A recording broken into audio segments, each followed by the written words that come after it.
Ever wonder why the sky is blue or why a ripe apple is red? It all comes down to colors and how we perceive them.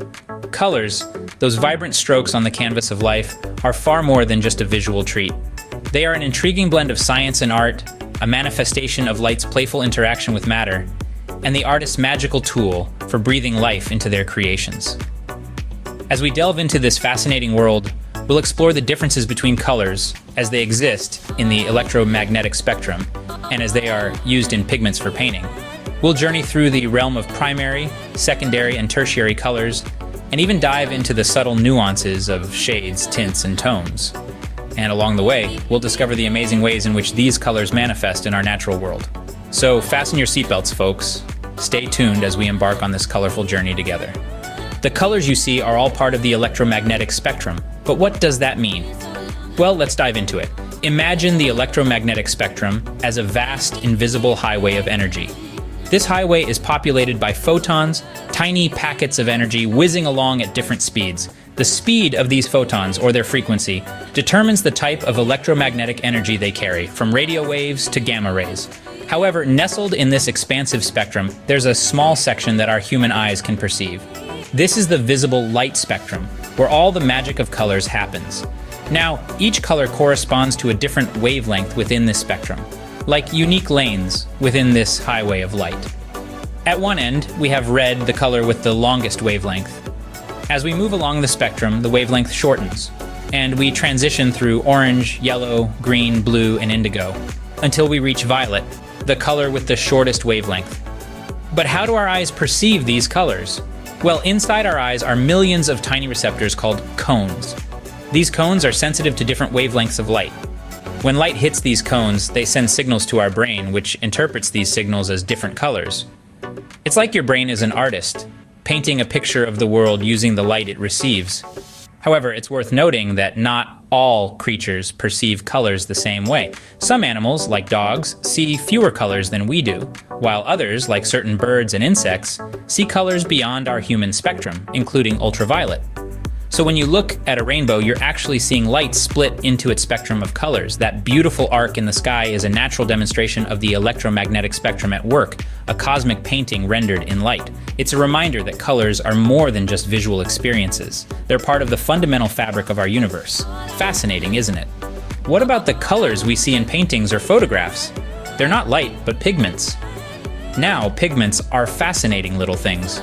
They're the substances that absorb and reflect light to create the colors we see in the world around us. They're the very reason why a ripe apple appears red, or why the ocean can look so brilliantly blue. But how does this happen? Well, when light hits a pigment, the pigment absorbs certain wavelengths of light and reflects others. The colors we see are simply the wavelengths of light that are reflected back to our eyes. This is quite different from the colors in the electromagnetic spectrum we discussed earlier, which are produced by different wavelengths of light itself. Pigments are everywhere, not just in the paints used by artists. They're in the ink of your favorite novel, in the fabric of your clothes, even in the food we eat. Fascinating, isn't it? Let's take a closer look at the world of art. When an artist picks up a brush, they're not just painting with colors, they're painting with light. The pigments in their palette absorb and reflect light in different ways, creating a symphony of color on the canvas. But it's not just about single colors. When different pigments are mixed together, they can create new colors. This is because each pigment absorbs and reflects light in its own unique way, and when combined, they can create a whole new range of colors. It's a captivating dance between light and matter, one that artists have been mastering for centuries. From the vibrant reds of a sunset to the deep blues of a night sky, pigments help us capture and express the beauty of the world around us. And it's not just in art. Photography, too, relies on pigments. The colors captured in a photograph are the result of pigments in the scene reflecting light into the camera lens. So whether it's a beautiful painting or a stunning photograph, color is everywhere. It's a testament to the incredible interplay between light and pigment, an interplay that brings our world to life in the most vibrant of ways. Now, let's dive into the world of primary colors, red, yellow, and blue. These are the building blocks of all other colors. They are pure, vibrant, and cannot be created by mixing other colors together. They are the foundation of the color wheel and the starting point of color theory. First off, let's talk about red. It's a warm and dynamic color, often associated with passion and excitement. Picture a ripe tomato on the vine, or a cardinal flitting through the trees, both vibrant examples of red in the natural world. It is also the color of blood, found within our bodies. On the electromagnetic spectrum, red has the longest wavelength, making it one of the most visible colors to the human eye. Next up is yellow, the color of sunshine and happiness. It's an uplifting color that stimulates the mind and evokes feelings of joy. Think of a field of sunflowers or the radiant warmth of the morning sun. Yellow falls in the middle of the visible light spectrum, giving it a bright, luminous quality. And finally, we come to blue, the color of the sky and the sea. Blue is a cool, calming color that promotes tranquility and peace. Picture a clear summer sky, the deep, mesmerizing blue of the ocean, or the striking wings of a morpho butterfly. Blue has a shorter wavelength on the electromagnetic spectrum, which gives it a deep, rich quality. All three of these colors are integral to our visual experience. They form the basis for countless other colors, and they hold powerful psychological and emotional associations. They are the colors of our world, the colors of our emotions, and the colors of our imagination. But what makes these colors so special? It's their purity. They can't be created by mixing other colors together. Instead, they combine to create all other colors in the spectrum. They are the origin, the starting point, the building blocks of color. As the building blocks of all other colors, primary colors are the first step in the journey of color, and the foundation upon which all other colors are built. They are the essence of color itself. From the primary colors, we get our secondary colors, orange, green, and violet. These colors are derived from the blending of two primary colors. Orange emerges when you mix red and yellow. Green is the result of combining blue and yellow. Violet, on the other hand, comes to life when blue and red are mixed together. Let's start with orange. This vibrant, warm color can be seen in nature in the form of a sunset, the juice of an orange, the fiery leaves of a sugar maple tree, and fire itself. It's a color that energizes and invigorates, bringing a sense of warmth and enthusiasm wherever it appears. On the electromagnetic spectrum, orange light has a wavelength between approximately 590 to 620 nanometers. Next up, we have green. This color is everywhere in the natural world. Think of a lush forest, a field of fresh grass, or even the scales of a chameleon. It's the color of life, renewal, and nature. It's soothing and comforting, bringing a sense of tranquility and freshness. Green light falls between approximately 520 to 565 nanometers on the electromagnetic spectrum. And finally, we have violet. This color is a bit more elusive in nature, but it can still be found in the petals of a violet flower, the vibrant skin of an eggplant, or the sky as day turns into night. It's a color often associated with mystery, creativity, and magic. Violet light has the shortest wavelength of the visible light spectrum, falling between approximately 400 to 445 nanometers. These secondary colors, orange, green, and violet, add an incredible diversity to our world.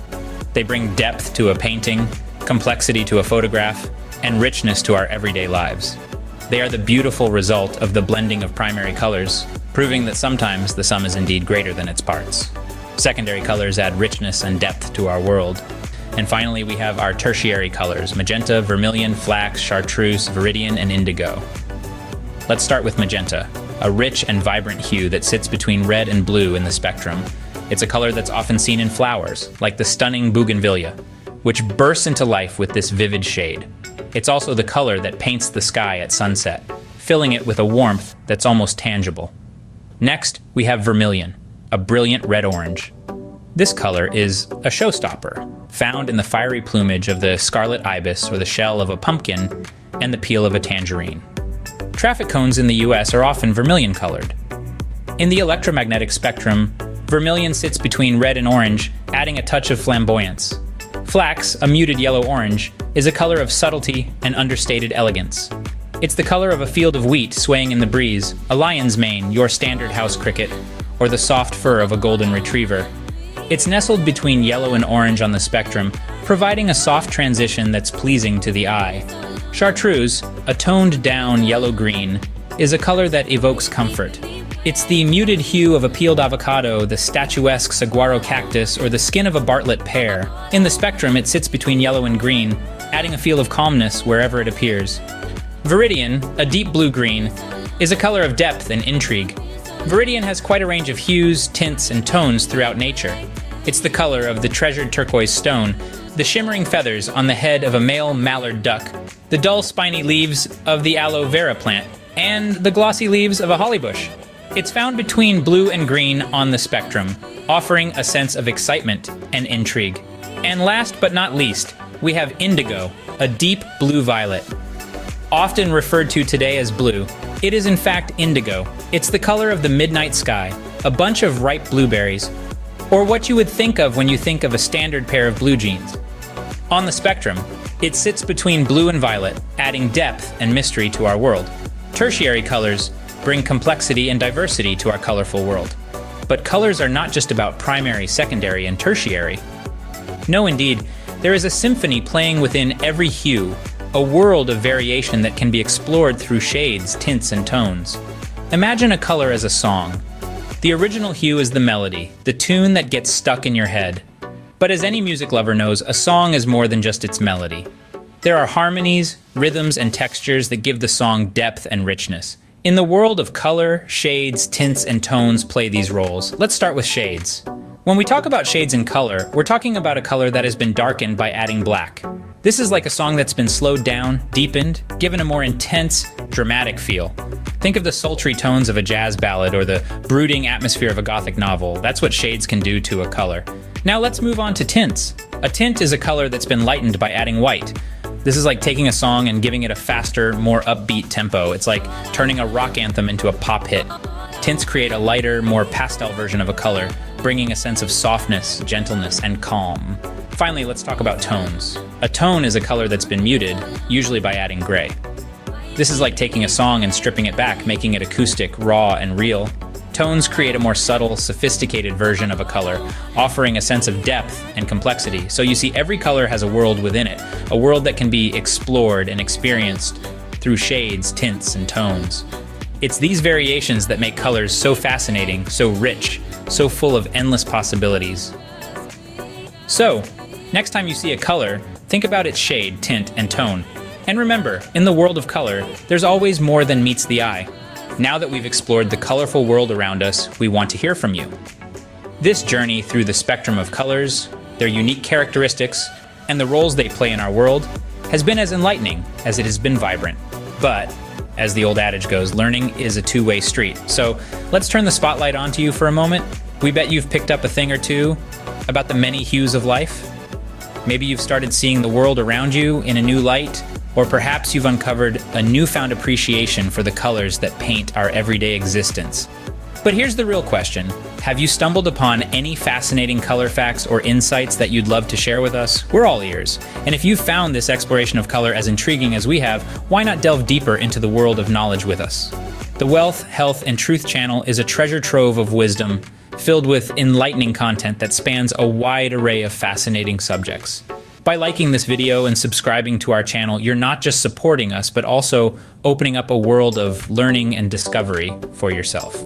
So why not take a moment to hit that like button, and while you're at it, click on the subscribe button too. It's a simple action, but it means the world to us. And don't forget to tap the notification bell so you won't miss out on our future videos. As we wrap up this colorful journey, we encourage you to keep the conversation going. Share your thoughts, insights, or even your favorite color in the comment section below. Let's create a vibrant community of knowledge seekers where we can learn and grow together. Remember, at Wealth, Health, and Truth, we've what you want. We've come to the end of our colorful journey, but this is just the beginning. We've dived into the depths of the electromagnetic spectrum, surfacing with a newfound understanding of how we perceive colors. We've ventured into the world of pigments, appreciating the subtle nuances that painters have been mastering for centuries. From the primary colors of red, yellow, and blue, to the secondary colors of orange, green, and violet, and even a multitude of tertiary colors, we've explored the rainbow in all its glory. We've learned about shades, tints, and tones, and how they can transform a color entirely. In our world, every plant, every animal, every object is a testament to the incredible spectrum of colors that exist. And we've only just scratched the surface. In our next adventure, we'll delve even deeper. Stay curious, stay colorful, and until next time, keep exploring the world around you. Thanks for watching.